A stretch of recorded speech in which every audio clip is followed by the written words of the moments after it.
Hello guys, welcome to English education students. आज हम पढ़ने वाले हैं क्लास 10th इकोनॉमिक्स के 4th चैप्टर को। चैप्टर का नाम है globalisation and the Indian economy. तो यहाँ पर हमने तीन चैप्टर को ऑलरेडी कंप्लीट कर लिया है।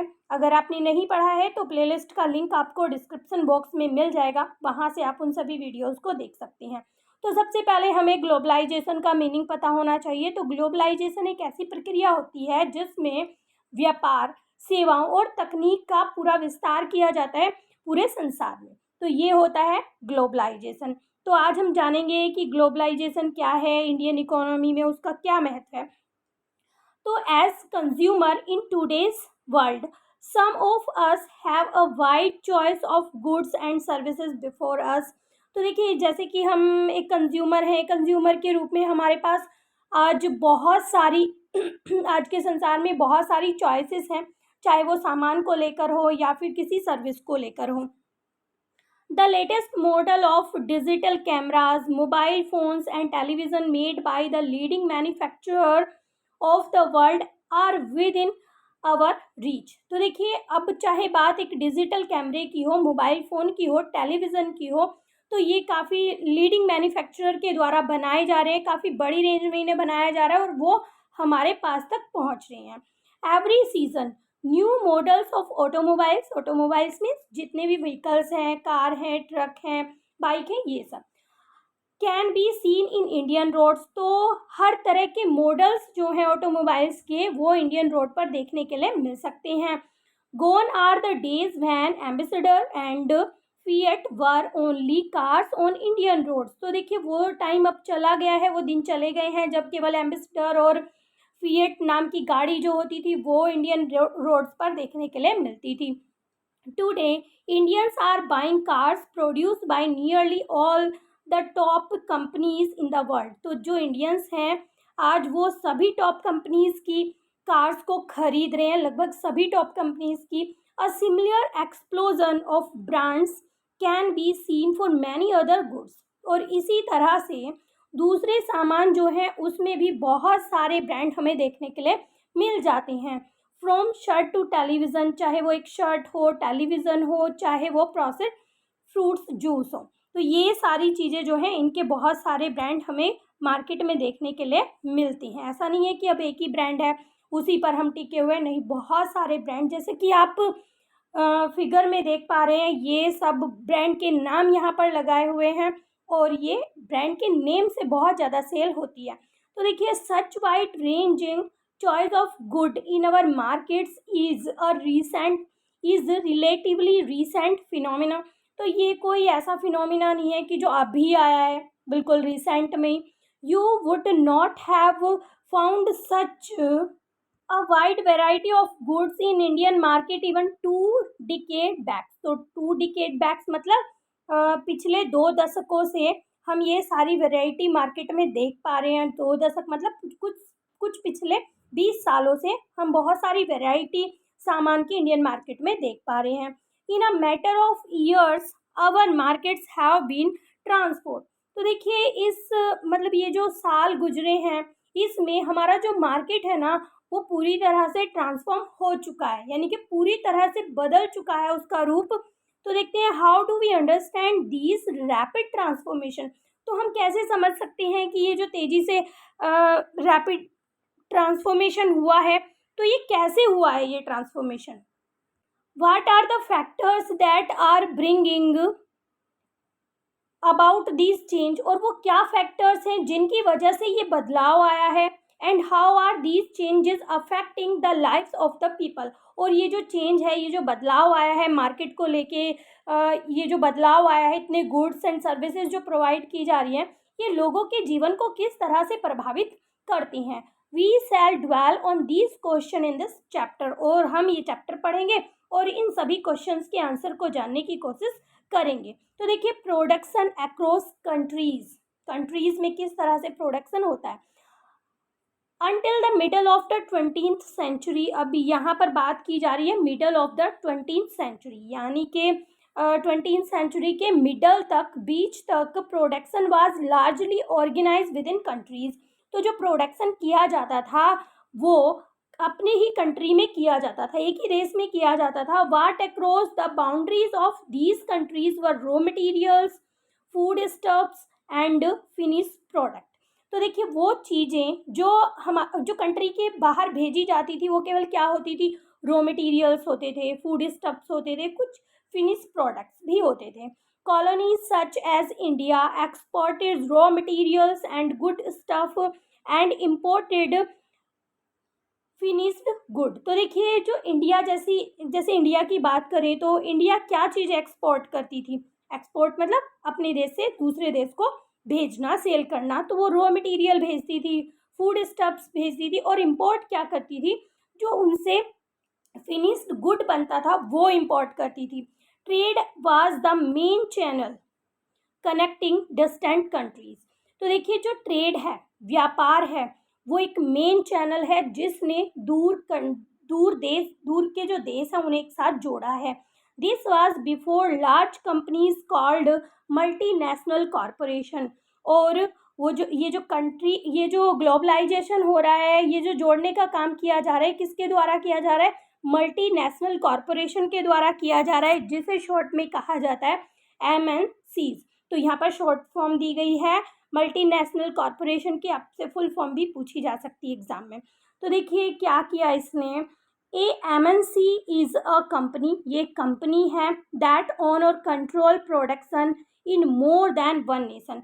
तो इसका कंट्रोल होता है बहुत सारे नेशंस में, ऐसा नहीं है कि एक ही नेशन में, एक से अधिक नेशन में ये अपना कंट्रोल रखती है. MNCs set up offices and factories for production in region where they can get cheap labor and other resources. तो देखिए जो MNCs होती है इनका मेन मोटिव क्या होता है कि ये जो अपने ऑफिसेज और कंपनीज लगाती हैं, फैक्ट्रीज लगाती हैं, वो इस प्रोडक्शन के लिए वो ऐसे रीजन में लगाती हैं जहाँ पर वो सस्ते में उन्हें लेबरर भी मिल जाए और जो रिसोर्सेज है वो भी सस्ते में मिल जाए. This is done so that the cost of the production is low and MNCs can earn greater profit.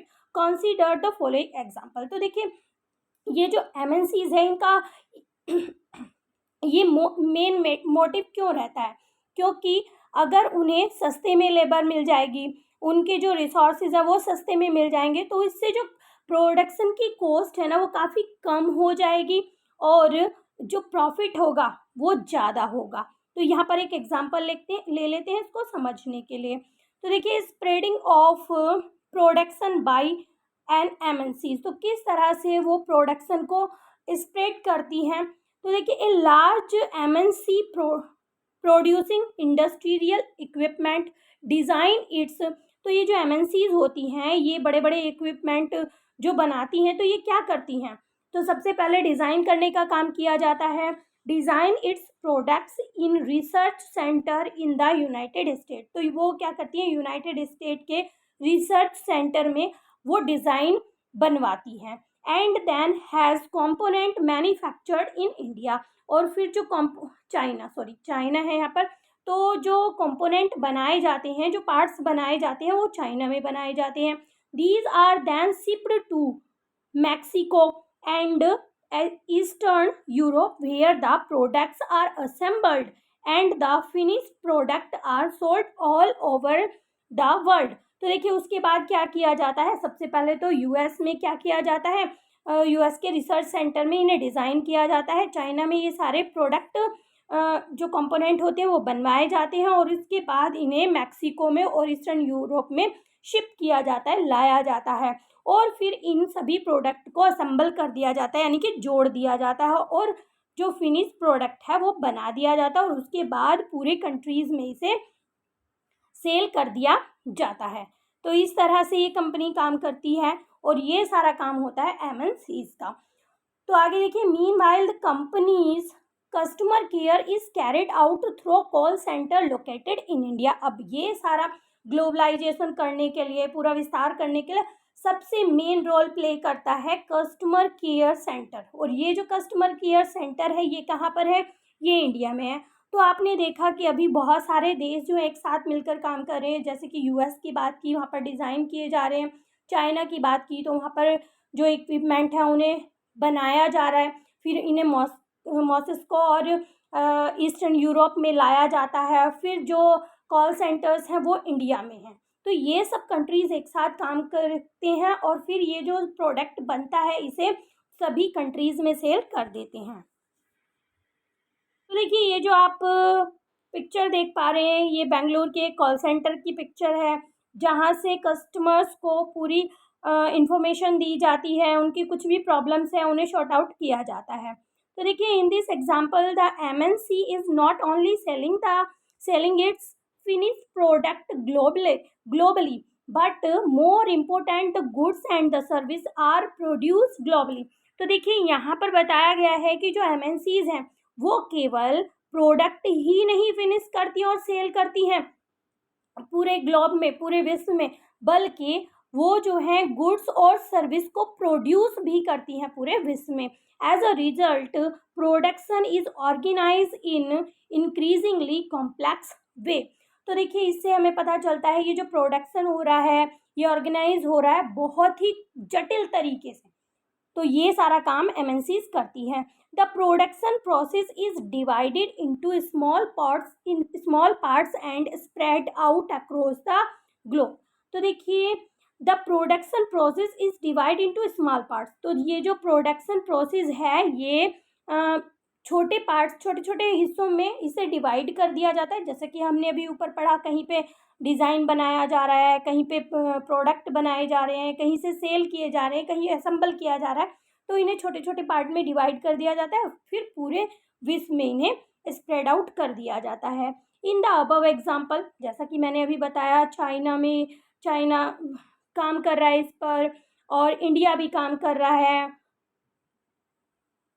Mexico भी काम कर रहा है और ईस्टर्न यूरोप भी यहाँ पर काम कर रहा है। तो इस तरह से वो काम करते हैं। तो बताया गया है ये जो मैक्सिको है और ईस्टर्न यूरोप है ये काफ़ी यूज़फुल है for their closeness to the markets in the US and Europe.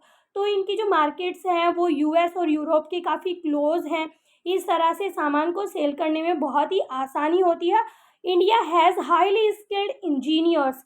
और अगर इंडिया की बात करें तो इंडिया में काफ़ी हाई स्किल्ड इंजीनियर्स हैं, यानी कि काफ़ी कुशल इंजीनियर हैं who can understand the technical aspects of production. वो आसानी से समझ लेते हैं इस तकनीक को, ये जो प्रोडक्शन की तकनीक है इसे आसानी से वो समझ लेते हैं। It also has educated, it का मतलब है इंडिया की बात की जा रही है, it also has educated English speaking youth. तो इंडिया में काफ़ी इंग्लिश स्पीकिंग यूथ भी हैं, ऐसे कुछ युवा लोग हैं जो इंग्लिश बोलते हैं, who can provide customer care service, और वो कस्टमर केयर सर्विस प्रोवाइड कर सकती हैं। And all this probably can mean 50 to 60% cost saving for the MNC। तो देखिए सारा रिजल्ट निकल कर क्या आता है, ये सारे जो काम हुए कि स्किल्ड पर्सन इंडिया में मिल जाते हैं, इंजीनियर मिल जाते हैं, सर्विस सेंटर पर काम करने वाले मिल जाते हैं। तो इससे क्या होता है, ये जो MNC होती है ना, इससे 50 to 60% इसकी जो कॉस्ट है उस पर सेविंग हो जाती है। The advantage of spreading out production across the border of the multinational can be truly eminence. और ये सारी चीज़ें जब प्रोवाइड होती हैं तो काफ़ी एडवांटेज होता है MNCs को, और ये पूरी तरह से दूसरी कंट्रीज़ में मल्टीनेशनल मतलब दूसरे नेशंस में भी ये अपने प्रोडक्शन को सेल कर सकती हैं, पहुंचा सकती हैं। अब देखिए नेक्स्ट टॉपिक है इंटरलीकिंग प्रोडक्शन अक्रॉस कंट्रीज़। अब देखिए हमने जाना कि किस तरह से अलग अलग कंट्रीज़ में अलग अलग चीज़ें होती हैं, अलग अलग रिसोर्सेज होते हैं, तो किस तरह से उन्हें एक साथ जोड़ा जाता है। ठीक है, ये जो प्रोडक्शन अलग अलग कंट्रीज़ में हो रहा है वो कैसे एक साथ जुड़ते हैं। तो देखिए in general MNC set up production where it is close to the market. तो देखिए जो MNCs हैं ना वो अपने प्रोडक्शन को ऐसी जगह सेट करती हैं जहाँ पर मार्केट काफ़ी क्लोज होता है।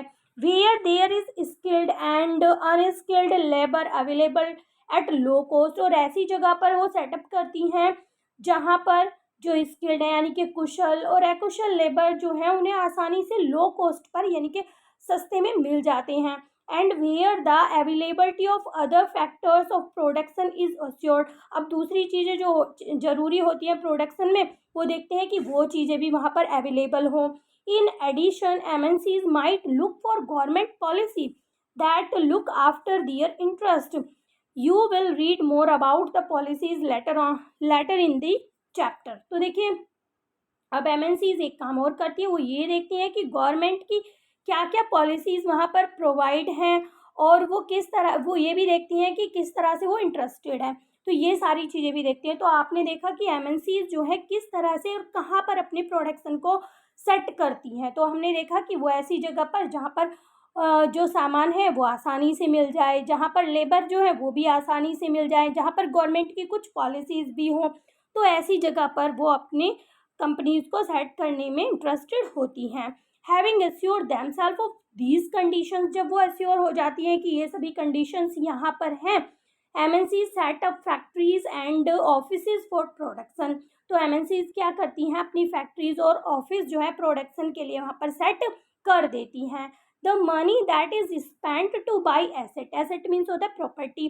तो देखिए जो मनी जो स्पेंड किया जाता है उस प्रॉपर्टी को खरीदने में, जैसे कि लैंड को खरीदने में, किसी बिल्डिंग को खरीदने में, मशीन को खरीदने में और दूसरे इक्विपमेंट होते हैं उन्हें खरीदने में, तो वो जो मनी लगाया जाता है उसे इन्वेस्टमेंट कहा जाता है। ठीक है, तो इन्वेस्टमेंट की यहाँ पे डेफिनेशन है यहाँ से यहाँ तक। तो एक बार फिर पढ़ लेते हैं। MNC set up factories and sorry यहाँ से the money that is spent to buy asset such as land, building, machines and other equipment is called investment. तो देखिए आगे पढ़ते हैं इन्वेस्टमेंट के बारे में, आई होप आपको समझ में आ गया होगा। Investment made by MNCs is called foreign investment. तो देखिए अब जो इन्वेस्टमेंट एमएनसीज के द्वारा किया जाता है उसे फॉरेन इन्वेस्टमेंट कहा जाता है। दोनों ही इंपॉर्टेंट है, दोनों को ध्यान रखेंगे। Any investment is made with the hope that these assets will earn profit। तो देखिए कोई भी इन्वेस्टमेंट क्या सोचकर, क्या आशा करके किया जाता है कि वो जो है प्रॉफिट अर्न करेंगे उससे। ठीक है, तो वो कोई भी प्रॉपर्टी खरीदते हैं, कुछ भी खरीदते हैं, क्या सोचकर खरीदते हैं, वो क्या, हम कोई भी जनरली कोई भी पीपल है, कोई भी एसेट खरीद रहा है तो वो यही सोच के खरीदेगा कि उससे उसे प्रॉफिट होगा।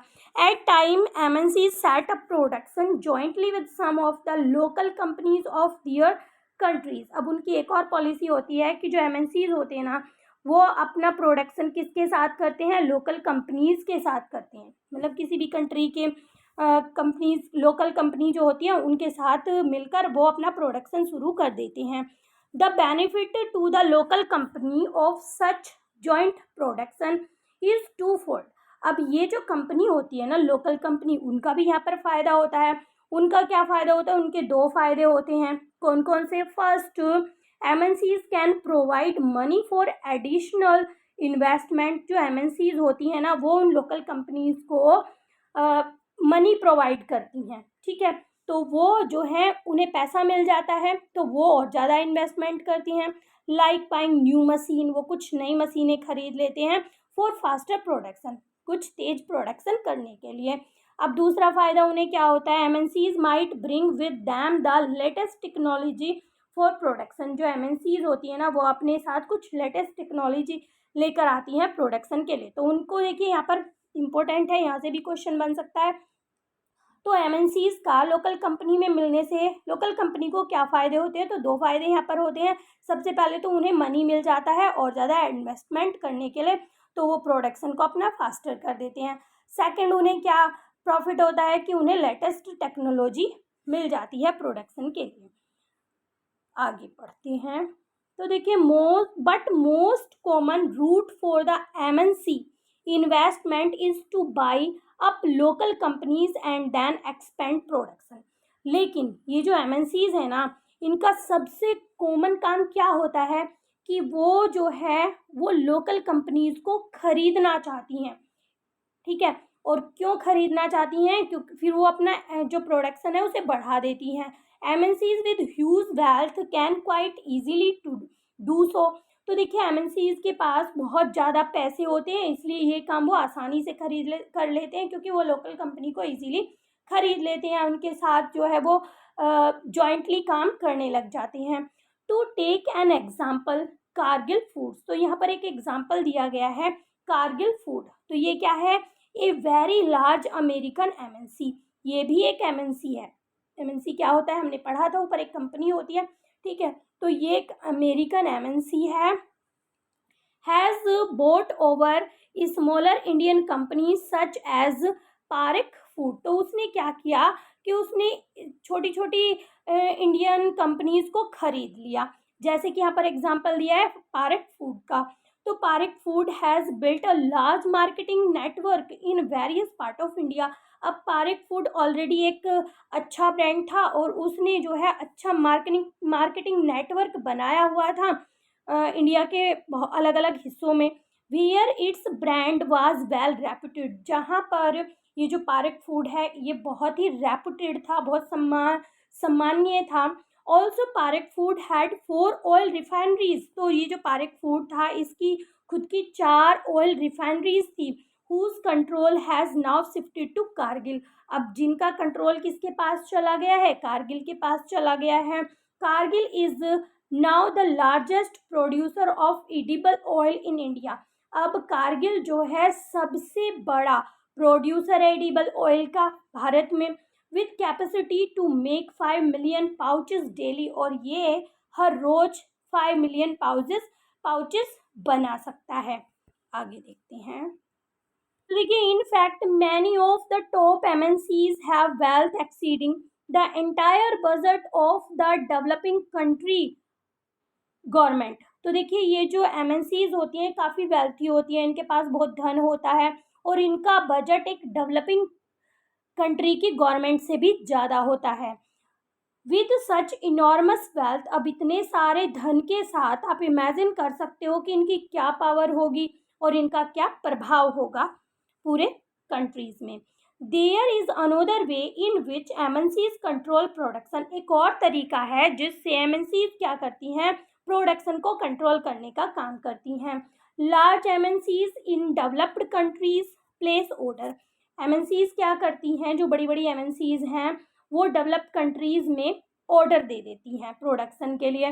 विद स्मॉल प्रोड्यूसर, छोटे छोटे प्रोड्यूसर जो होते हैं उन्हें ऑर्डर दे देती है। जैसे कि एग्जांपल यहाँ पर दिया गया है गारमेंट्स का, फुटवियर का और स्पोर्ट्स आइटम का, इनके वो ऑर्डर दे देती हैं।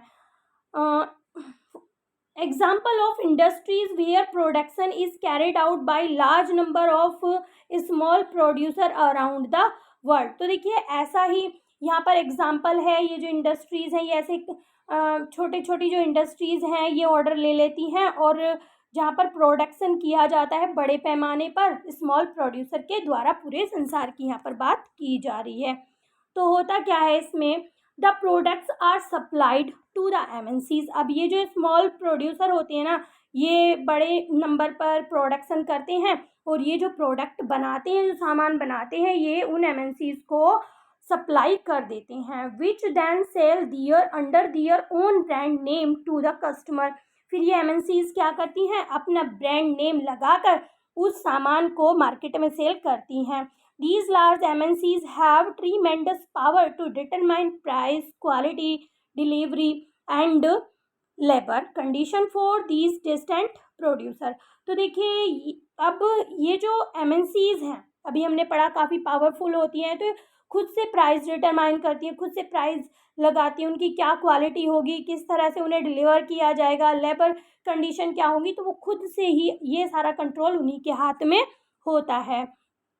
Thus, we see that there are a variety of ways in which the MNCs are spreading their production and interacting with local producer in various countries across the globe। तो इस तरह से हमने देखा कि ये जो बहुत सारे तरीके हैं जिससे एमएनसीज क्या करती हैं, अपने प्रोडक्शन को फैलाती हैं और जो लोकल प्रोड्यूसर हैं उन्हें अपनी तरफ खींचती है और इस तरह से वो पूरे विश्व में अपना प्रोडक्शन करती हैं। Bye setting up partnership with local companies, अब वो लोकल कंपनीज के साथ पार्टनरशिप भी करती हैं। By using the local companies for supplies, और ये जो लोकल कंपनीज होती हैं अपना सामान उन्हें सप्लाई करती हैं। By closely competing with the local companies by or buying them. तो देखिए, या तो ये लोकल कंपनी के साथ कंपटीशन में रहती हैं या फिर उनको खरीद लेती हैं। अब आप देखेंगे कि एक सामान है, एक प्रोडक्ट है, अब बनाया स्मॉल प्रोड्यूसर के द्वारा जा रहा है वो, ठीक है, लेकिन उस पर ब्रांड का नेम नहीं है, वहीं पर वही क्वालिटी है, उस पर एक ब्रांड का नेम है, तो लोग क्या अधिक प्रेफर करेंगे, क्या उन्हें अच्छा लगेगा? जिस पर ब्रांड का नेम है, भले ही क्वालिटी दोनों की सेम है। तो इस तरह से वो स्मॉल प्रोड्यूसर के साथ कंपटीशन करते हैं, उनको वो खरीद भी लेते हैं। MNCs are exerting a strong influence on production at these distant location. As a result, production in these widely dispersed location is getting interlinked।